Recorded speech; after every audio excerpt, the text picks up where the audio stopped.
महात्मा बुद्ध के जीवन पर आधारित कहानी क्रोध और उस पर नियंत्रण। एक प्रस्तावना, महात्मा बुद्ध के जीवन और क्रोध पर नियंत्रण की महत्ता। महात्मा बुद्ध, जिन्होंने अपने ज्ञान और प्रेम और करुणा से पूरी दुनिया को आलोकित किया, उनके जीवन और शिक्षाओं ने न जाने कितने लोगों को शांति और सच्चाई का मार्ग दिखाया है।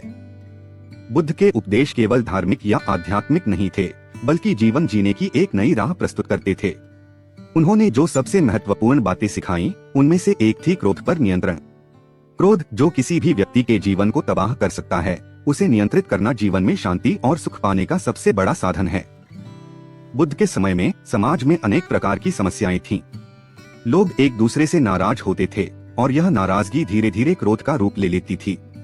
यह क्रोध न केवल व्यक्ति के मन और शरीर को नुकसान पहुंचाता था, बल्कि समाज में अस्थिरता और हिंसा का भी कारण बनता था। और बुद्ध ने यह देखा कि अगर लोग अपने क्रोध पर नियंत्रण नहीं करेंगे, तो वे कभी भी सच्ची शांति और सुख नहीं पा सकेंगे। इस समस्या के समाधान के रूप में बुद्ध ने क्रोध पर नियंत्रण की महत्ता को अपने उपदेशों में स्थान दिया। और उन्होंने बताया कि क्रोध एक ऐसी आग है जो सबसे पहले उस व्यक्ति को जलाती है जो उसे धारण करता है। यदि किसी ने क्रोध को अपने भीतर जगह दी, तो वह खुद अपने जीवन को जलाने की तैयारी कर रहा है। इसलिए बुद्ध ने लोगों को यह सिखाया कि क्रोध को कैसे नियंत्रित किया जाए और उससे कैसे मुक्त हुआ जाए। कई बार ऐसा होता है कि हम किसी के व्यवहार या शब्दों से आहत हो जाते हैं और तुरंत प्रतिक्रिया करते हैं, और यह प्रतिक्रिया क्रोध का रूप ले लेती है और हम ऐसे काम कर बैठते हैं जिनका हमें बाद में पछतावा होता है। बुद्ध ने समझाया कि क्रोध का स्रोत हमारे भीतर ही होता है और इसे नियंत्रित करना हमारे ही हाथ में है। क्रोध के समय धैर्य रखना, शांति से सोचना और समझदारी से काम लेना, ये सभी बातें व्यक्ति को क्रोध के दुष्प्रभावों से बचा सकती हैं। बुद्ध ने अपने अनुयायियों को हमेशा धैर्य और संयम का महत्व बताया। उन्होंने कहा कि धैर्य एक ऐसा गुण है जो किसी भी कठिनाई को आसानी से सुलझा सकता है। और जब हम किसी स्थिति में धैर्य से काम लेते हैं, तो हम अपने मन को शांत रखते हैं और स्थिति को समझने की कोशिश करते हैं। यह समझ ही हमें सही निर्णय लेने में मदद करती है और हम किसी भी प्रकार के क्रोध से बच सकते हैं। इसके अलावा बुद्ध ने करुणा का भी बहुत महत्व बताया। करुणा वह भावना है जो हमें दूसरों के दर्द को समझने और उनके प्रति सहानुभूति रखने के लिए प्रेरित करती है। और जब हम करुणा से भरपूर होते हैं, तो हम स्वाभाविक रूप से क्रोध से दूर रहते हैं, क्योंकि करुणा हमें यह सिखाती है कि दूसरे लोग भी हमारे जैसे ही हैं, वे भी दर्द और सुख का अनुभव करते हैं। इसलिए जब हम किसी के प्रति करुणा रखते हैं, तो हम उनके व्यवहार को समझने की कोशिश करते हैं और क्रोध के बजाय धैर्य से काम लेते हैं। और महात्मा बुद्ध ने यह भी बताया कि क्रोध को समझने और नियंत्रित करने का सबसे अच्छा तरीका है ध्यान। ध्यान हमें अपने मन को शांत करने और विचारों को नियंत्रित करने में मदद करता है। जब हम ध्यान करते हैं, तो हम अपने भीतर के क्रोध को समझ सकते हैं और उसे नियंत्रित करने के लिए सही कदम उठा सकते हैं। ध्यान के माध्यम से हम अपने मन की गहराइयों में जाकर वहां छिपे क्रोध के बीज को पहचान सकते हैं और उसे नष्ट कर सकते हैं। इस प्रकार महात्मा बुद्ध के जीवन और शिक्षाओं में क्रोध पर नियंत्रण की महत्ता बार बार देखी जा सकती है। उनके उपदेश केवल उस समय के लिए ही नहीं, बल्कि आज भी उतने ही प्रासंगिक हैं। और आधुनिक जीवन में भी जब हम विभिन्न चुनौतियों और तनावों का सामना कर रहे हैं, बुद्ध की यह शिक्षा हमें सिखाती है कि क्रोध के समय धैर्य, करुणा और समझदारी का पालन करके हम अपने जीवन को शांतिपूर्ण और सुखद बना सकते हैं। यह कहानी हमें यह समझने में मदद करेगी कि क्रोध केवल एक प्रतिक्रिया नहीं है, और बल्कि यह हमारे जीवन का एक महत्वपूर्ण पहलू है, जिसे समझना और नियंत्रित करना अत्यंत आवश्यक है। महात्मा बुद्ध के जीवन से प्रेरित होकर हम इस कहानी में यह जानेंगे कि कैसे उन्होंने एक क्रोधित व्यक्ति को शांति और धैर्य का मार्ग दिखाया और उसे क्रोध के चंगुल से मुक्त किया। यह कहानी न केवल एक प्रेरणा है, बल्कि जीवन को बेहतर बनाने की दिशा में एक मार्गदर्शन भी है। दो महात्मा बुद्ध का एक गांव में आगमन। महात्मा बुद्ध का जीवन सादगी, करुणा और ज्ञान का प्रतीक था। उनके उपदेशों ने समाज में न केवल आध्यात्मिक जागरूकता फैलाई, बल्कि लोगों को एक नए दृष्टिकोण से जीवन को देखने और समझने की प्रेरणा दी। उनके जीवन का हर एक कदम लोगों के लिए प्रेरणा का स्रोत बना। और ऐसी ही एक घटना एक छोटे से गांव में घटी, जहां बुद्ध का आगमन हुआ और उन्होंने वहां के लोगों को प्रेम, करुणा और धैर्य की अद्भुत शिक्षा दी। यह घटना उस समय की है जब महात्मा बुद्ध ने ज्ञान प्राप्त कर लिया था और वे अपने अनुयायियों के साथ विभिन्न स्थानों पर जाकर लोगों को अपने उपदेश दे रहे थे। और वे जहां भी जाते, वहां के लोग बड़ी उत्सुकता से उनका स्वागत करते और उनके उपदेश सुनने के लिए एकत्र होते। उनके आने की सूचना मिलते ही गांव के लोग अपने सारे काम छोड़कर उन्हें सुनने के लिए आते थे। एक दिन बुद्ध अपने शिष्यों के साथ एक छोटे से गांव की ओर अग्रसर हुए। यह गांव प्राकृतिक सौंदर्य से भरा हुआ था। हरे भरे खेत, चारों ओर पेड़ों की हरियाली और नदी का शांत प्रवाह इस गांव की विशेषताएं थीं। और गांव के लोग सरल और परिश्रमी थे, लेकिन उनके जीवन में अनेक समस्याएं भी थीं। वे जीवन के संघर्षों से परेशान थे और उनके मन में अनेक प्रकार की शंकाएं और प्रश्न थे। जैसे ही गांव वालों को पता चला कि महात्मा बुद्ध उनके गांव आ रहे हैं, पूरे गांव में एक नई ऊर्जा का संचार हो गया। गांव के बुजुर्ग, महिलाएं, बच्चे और युवा सभी बुद्ध का स्वागत करने के लिए उत्सुक हो गए। गांव के मुख्य चौराहे पर एक बड़ा सा मंच बनाया गया, जहां से बुद्ध ने लोगों को संबोधित करना था। और लोग अपनी अपनी तैयारियों में जुट गए। कुछ लोग फूलों की माला बनाने लगे, कुछ ने पवित्र जल से मार्ग को साफ करना शुरू कर दिया और कुछ लोग बुद्ध और उनके शिष्यों के लिए आसनों की व्यवस्था करने लगे। महात्मा बुद्ध का गांव में प्रवेश बहुत ही सरल और शांति से हुआ और वे अपने शिष्यों के साथ गांव के मुख्य मार्ग से होकर गुजरे। उनके चेहरे पर एक दिव्य शांति और करुणा का भाव था, जिसे देखकर गांव वाले अभिभूत हो गए। सभी ने उनके ऊपर फूलों की वर्षा की और श्रद्धा से उनके चरणों में नतमस्तक हो गए। बुद्ध ने गांव वालों की इस प्रेम और श्रद्धा को स्वीकार किया और बड़े ही सरलता से सबका अभिवादन किया। और उन्होंने लोगों को अपने पास बैठने का संकेत दिया और सभी लोग धीरे धीरे मंच के चारों ओर एकत्र हो गए। बुद्ध ने अपने शिष्यों को भी बैठने का निर्देश दिया और फिर धीरे धीरे अपने उपदेश देना शुरू किया। महात्मा बुद्ध ने अपने उपदेश की शुरुआत प्रेम और करुणा के महत्व से की। उन्होंने बताया कि जीवन में प्रेम और करुणा ही वे शक्तियां हैं जो हमें सच्चे सुख की ओर ले जाती हैं। जब हम अपने हृदय में करुणा का स्थान देते हैं और तब हम स्वाभाविक रूप से दूसरों के दुख को समझने और उनका समाधान करने के लिए प्रेरित होते हैं। उन्होंने कहा कि करुणा केवल शब्दों में नहीं, बल्कि हमारे कार्यों में भी प्रकट होनी चाहिए। बुद्ध ने लोगों को यह भी सिखाया कि करुणा का पहला कदम है धैर्य। जब हम किसी भी परिस्थिति में धैर्य से काम लेते हैं, तो हम उस परिस्थिति को बेहतर ढंग से समझ पाते हैं और सही निर्णय ले सकते हैं। धैर्य हमें क्रोध से बचाता है और हमें शांति और स्थिरता की ओर ले जाता है। और उन्होंने कहा कि धैर्य एक ऐसा गुण है जिसे यदि हम अपने जीवन में उतार लें, तो हम हर प्रकार की कठिनाई का सामना कर सकते हैं। गांव के लोग बुद्ध की बातों को बड़े ध्यान से सुन रहे थे। उनके चेहरे पर संतोष और शांति का भाव था और बुद्ध के उपदेश उनके हृदय को स्पर्श कर रहे थे। गांव के लोग अपने जीवन में आए तनाव और समस्याओं का समाधान बुद्ध के उपदेशों में पा रहे थे। बुद्ध ने अपने उपदेश में यह भी कहा कि क्रोध हमारे जीवन की सबसे बड़ी बाधा है और क्रोध न केवल हमारे मन और शरीर को नुकसान पहुंचाता है, बल्कि हमारे संबंधों को भी खराब करता है। उन्होंने गांव वालों को यह सिखाया कि क्रोध के समय धैर्य और करुणा का पालन कैसे करना चाहिए। और उन्होंने कहा कि जब हम किसी स्थिति में क्रोधित होते हैं, तो हमें पहले अपने मन को शांत करना चाहिए और फिर समझदारी से निर्णय लेना चाहिए। बुद्ध के इन उपदेशों ने गांव के लोगों के जीवन को एक नया दृष्टिकोण दिया। लोग अब अपने जीवन में प्रेम, करुणा और धैर्य को अपनाने के लिए प्रेरित हो गए थे। उन्होंने यह समझ लिया था कि जीवन में शांति और सुख पाने के लिए क्रोध पर नियंत्रण रखना अत्यंत आवश्यक है। महात्मा बुद्ध का गांव में आगमन और उनके उपदेश ने गांव के लोगों के जीवन में एक महत्वपूर्ण परिवर्तन लाया और लोग अब अधिक शांतिपूर्ण, धैर्यशील और समझदार हो गए थे।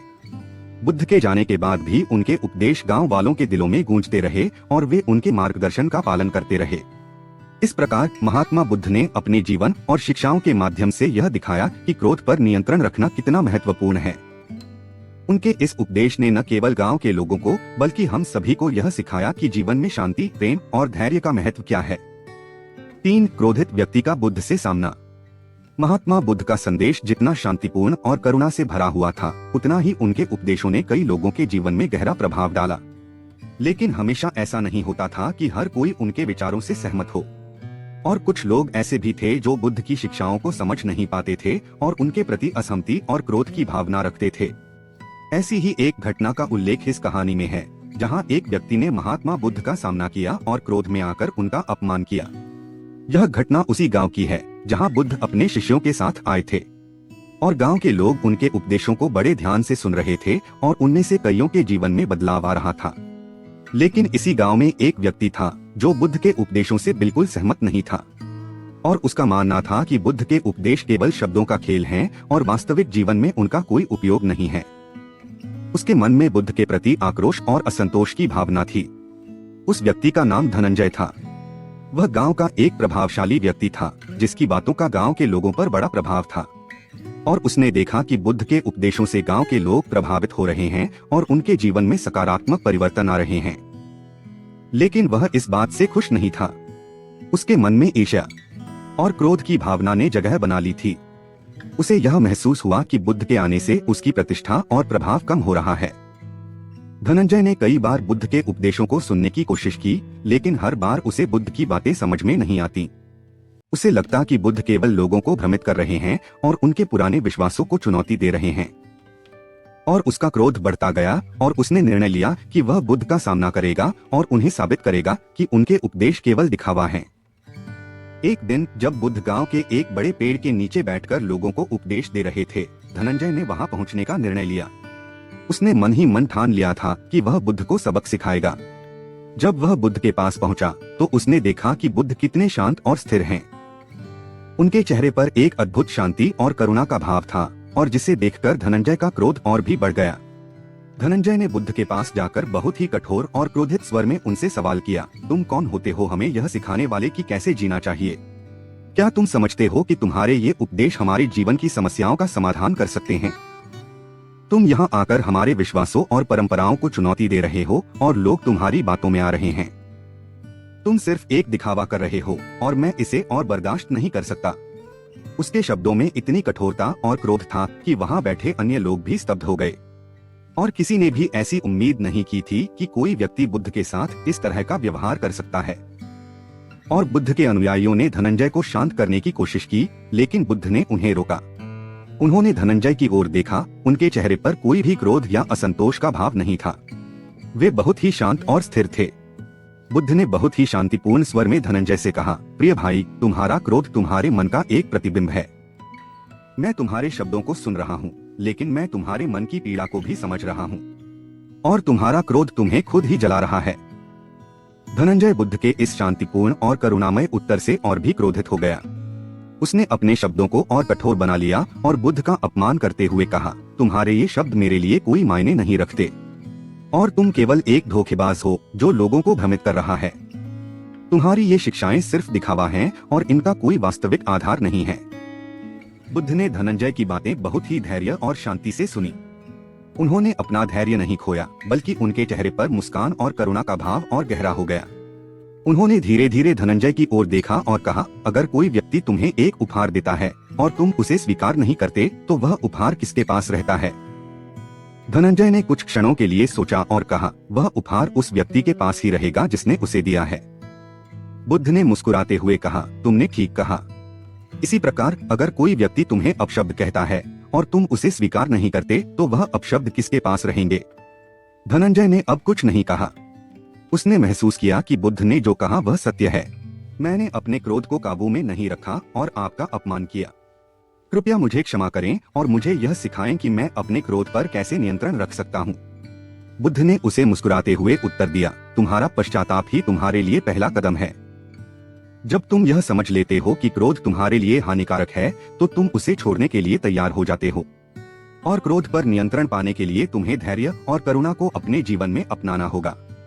जब तुम किसी भी परिस्थिति में धैर्य से काम लोगे, तो तुम्हारा मन शांत रहेगा और तुम सही निर्णय ले पाओगे।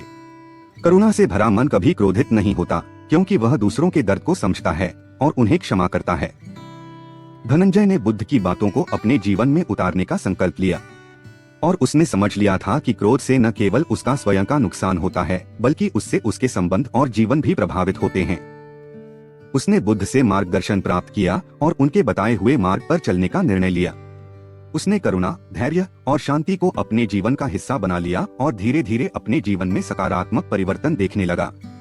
बुद्ध के इस शांतिपूर्ण उत्तर ने केवल धनंजय को ही नहीं, बल्कि वहां उपस्थित सभी लोगों को यह सिखाया कि जीवन में शांति और सुख पाने के लिए क्रोध पर नियंत्रण रखना कितना महत्वपूर्ण है।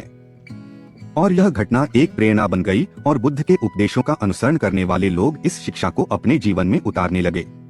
इस प्रकार महात्मा बुद्ध ने एक क्रोधित व्यक्ति के साथ धैर्य और शांति का व्यवहार करके उसे न केवल अपने क्रोध से मुक्त किया, बल्कि उसे एक नई दिशा भी दी। और बुद्ध का यह शांतिपूर्ण उत्तर हमें यह सिखाता है कि जीवन में किसी भी परिस्थिति का सामना धैर्य, करुणा और समझदारी से करना चाहिए। यह हमें क्रोध के दुष्प्रभावों से बचाता है और हमें सच्चे सुख और शांति की ओर ले जाता है। 5. क्रोधित व्यक्ति का परिवर्तन। महात्मा बुद्ध की शिक्षा ने धनंजय के जीवन में गहरा परिवर्तन ला दिया। बुद्ध के शांतिपूर्ण और करुणामय उत्तर ने उसके मन की गहराइयों को छू लिया था और उसने महसूस किया कि उसका क्रोध न केवल उससे बल्कि उसके आसपास के लोगों को भी नुकसान पहुंचा रहा था। और इस एहसास ने धनंजय को आत्मनिरीक्षण के लिए प्रेरित किया और उसने अपने जीवन में एक बड़ा परिवर्तन लाने का संकल्प लिया। धनंजय के मन में बुद्ध के प्रति जो आक्रोश और विरोध था वह अब पूरी तरह से शांत हो चुका था और वह अब उन विचारों और मान्यताओं पर विचार कर रहा था जो उसके क्रोध का कारण बने थे। उसने समझा कि बुद्ध के उपदेशों में एक गहरी सच्चाई है जो उसके जीवन को सही दिशा में ले जा सकती है और उसने सोचा कि अगर वह बुद्ध के मार्गदर्शन का पालन करेगा तो वह अपने जीवन में शांति और संतोष प्राप्त कर सकेगा। बुद्ध से मार्गदर्शन प्राप्त करने के बाद धनंजय ने अपने जीवन को एक नई दिशा में मोड़ने का निर्णय लिया। उसने सबसे पहले अपने मन में बसे क्रोध और असंतोष को पहचानने का प्रयास किया और उसने महसूस किया कि उसका क्रोध केवल बाहरी परिस्थितियों का परिणाम नहीं था बल्कि यह उसके अपने मन की स्थिति थी। उसने देखा कि उसके क्रोध का मूल कारण उसकी अपनी इच्छाओं और अपेक्षाओं का पूरा न होना था। धनंजय ने अपने क्रोध पर नियंत्रण पाने के लिए ध्यान का अभ्यास करना शुरू किया और बुद्ध ने उसे ध्यान की विधि सिखाई थी जिसमें उसे अपने विचारों और भावनाओं को समझने और उन्हें नियंत्रित करने का मार्गदर्शन दिया गया था। ध्यान के माध्यम से धनंजय ने धीरे धीरे अपने मन की अशांति को शांत करना सीखा और उसने महसूस किया कि जब वह ध्यान करता है तो उसके भीतर का क्रोध धीरे धीरे कम हो जाता है और वह एक गहरे शांति के अनुभव से गुजरता है। ध्यान के साथ साथ धनंजय ने अपने व्यवहार में भी करुणा और धैर्य को अपनाना शुरू किया। जब भी वह किसी कठिनाई या चुनौती का सामना करता वह पहले अपने मन को शांत करता और फिर धैर्य से स्थिति का मूल्यांकन करता और उसने पाया कि इस प्रकार का धैर्यपूर्ण और करुणामय दृष्टिकोण उसे न केवल क्रोध से बचाता है बल्कि उसे सही निर्णय लेने में भी मदद करता है। धनंजय ने अपने आसपास के लोगों के प्रति भी अपने व्यवहार में बदलाव लाना शुरू किया और पहले जहां वह जल्दी क्रोधित हो जाता था और दूसरों के प्रति कठोरता से पेश आता था अब वह धैर्य और समझदारी से काम लेता था। उसने लोगों के साथ प्रेम और करुणा का व्यवहार करना शुरू किया और धीरे धीरे उसने महसूस किया कि उसके संबंध भी बेहतर हो रहे हैं। लोग अब उसे अधिक सम्मान और स्नेह के साथ देखने लगे थे। गांव के लोग भी धनंजय के इस परिवर्तन से अचंभित थे। वे जानते थे कि धनंजय पहले कितना कठोर और क्रोधित स्वभाव का था लेकिन अब वे उसे एक शांत, धैर्यशील और करुणामय व्यक्ति के रूप में देख रहे थे। और धनंजय ने बुद्ध के उपदेशों का पालन करते हुए अपने जीवन में जो परिवर्तन लाया था वह गांव के अन्य लोगों के लिए भी प्रेरणा बन गया। कई लोग धनंजय के पास आकर उससे पूछते कि उसने यह परिवर्तन कैसे किया और वह उन्हें बुद्ध की शिक्षाओं और ध्यान की विधि के बारे में बताता। धनंजय के जीवन में यह परिवर्तन स्थायी था और उसने अपने जीवन के हर पहलू में शांति, धैर्य और करुणा को अपनाया। उसने यह समझ लिया था कि क्रोध से न केवल उसकी शांति भंग होती है बल्कि उसके संबंध और जीवन की गुणवत्ता भी प्रभावित होती है। उसने अपनी इच्छाओं और अपेक्षाओं को भी संतुलित करना सीखा ताकि वह बाहरी परिस्थितियों से प्रभावित न हो और अपने मन की शांति को बनाए रख सके।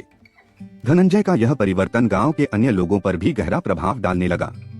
गांव के लोग जो पहले धनंजय को एक कठोर और क्रोधित व्यक्ति के रूप में जानते थे अब उसे एक मार्गदर्शक और प्रेरणा के स्रोत के रूप में देखने लगे और उन्होंने भी धनंजय के परिवर्तन से प्रेरणा लेकर अपने जीवन में बुद्ध की शिक्षाओं को अपनाने का निर्णय लिया।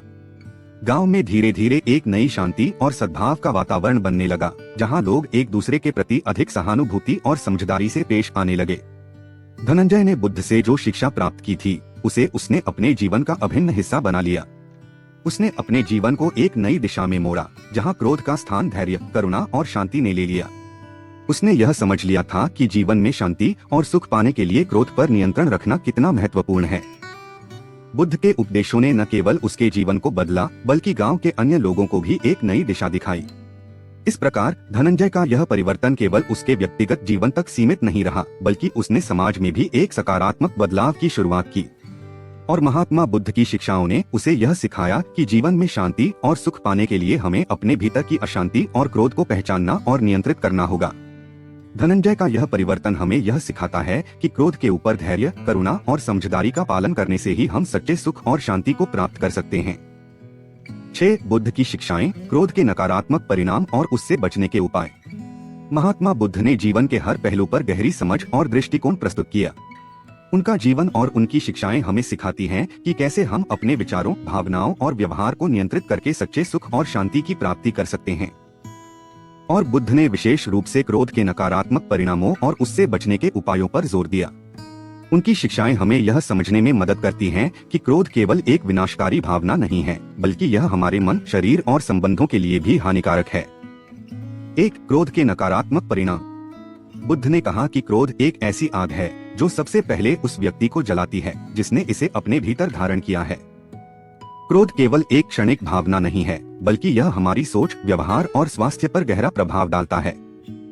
और जब हम क्रोधित होते हैं तो हमारा मन अशांत हो जाता है, हमारी सोचने की शक्ति कम हो जाती है और हम ऐसे निर्णय लेते हैं जिनका हमें बाद में पछतावा होता है।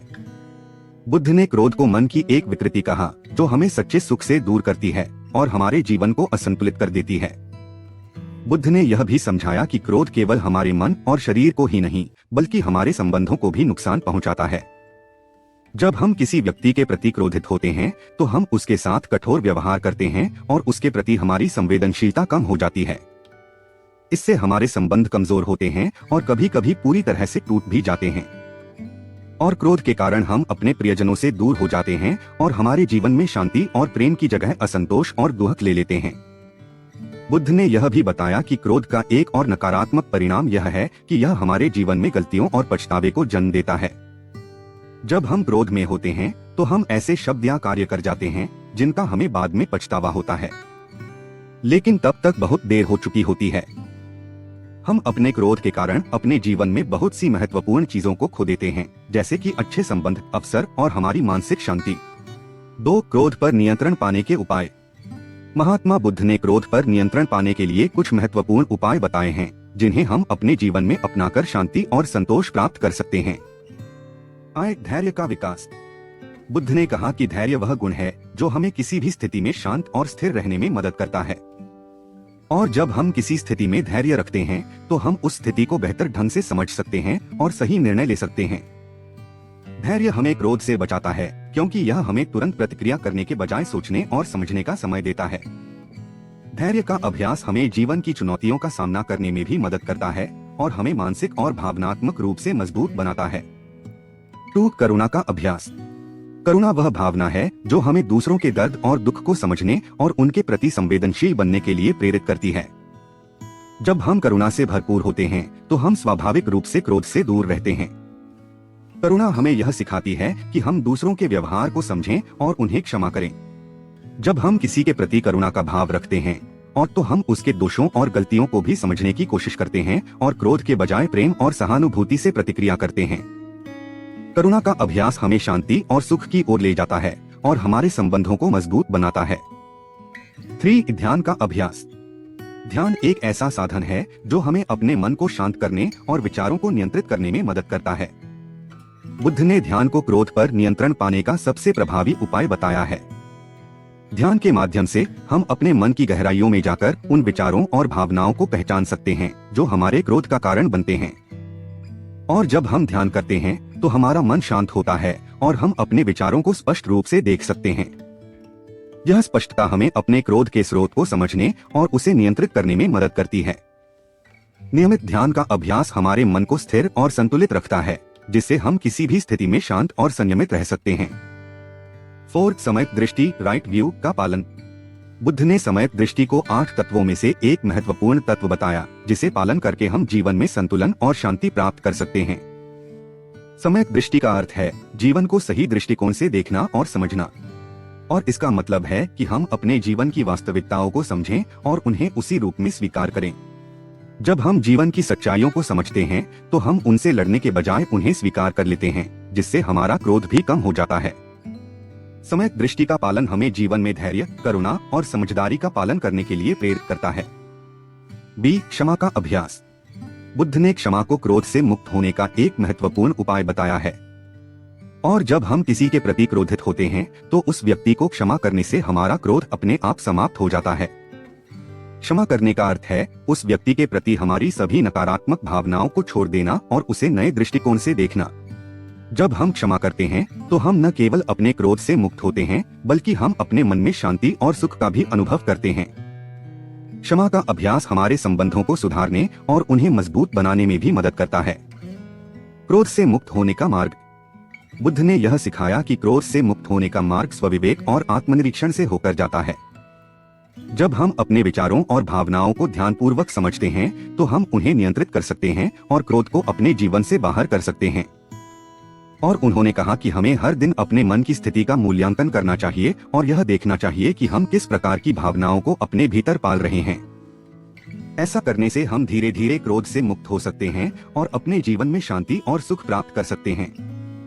6. जीवन में शांति और सुख की प्राप्ति। बुद्ध की शिक्षा का अंतिम उद्देश्य था कि लोग अपने जीवन में सच्ची शांति और सुख प्राप्त करें। उन्होंने सिखाया कि क्रोध को नियंत्रित करके, धैर्य और करुणा का अभ्यास करके और ध्यान के माध्यम से आत्मनिरीक्षण करके हम अपने जीवन को शांतिपूर्ण और सुखद बना सकते हैं। जब हम क्रोध से मुक्त होते हैं और तो हमारे संबंध मजबूत होते हैं, हमारा स्वास्थ्य बेहतर होता है और हम अपने जीवन में सच्चे सुख का अनुभव कर सकते हैं। समाप्ति। महात्मा बुद्ध की शिक्षाएं हमें यह समझने में मदद करती हैं कि क्रोध एक ऐसा दुश्मन है जिसे हमें अपने जीवन से निकालना ही होगा। क्रोध से मुक्त होकर ही हम सच्चे अर्थों में शांति और संतोष प्राप्त कर सकते हैं। और बुद्ध के उपदेश हमें धैर्य, करुणा और ध्यान के माध्यम से इस मार्ग पर चलने की प्रेरणा देते हैं। जीवन में चाहे कितनी भी कठिनाइयां क्यों न आए, यदि हम बुद्ध की शिक्षाओं का पालन करेंगे तो हम न केवल अपने क्रोध पर काबू पा सकते हैं और बल्कि अपने जीवन को भी सुखमय बना सकते हैं। इस प्रकार बुद्ध के जीवन और उनकी शिक्षाओं से प्रेरणा लेकर हम सभी को अपने भीतर की अशांति और क्रोध को पहचानना चाहिए और उसे शांत करने के लिए उनके बताए गए मार्ग का अनुसरण करना चाहिए। यही सच्चे सुख और शांति का मार्ग है।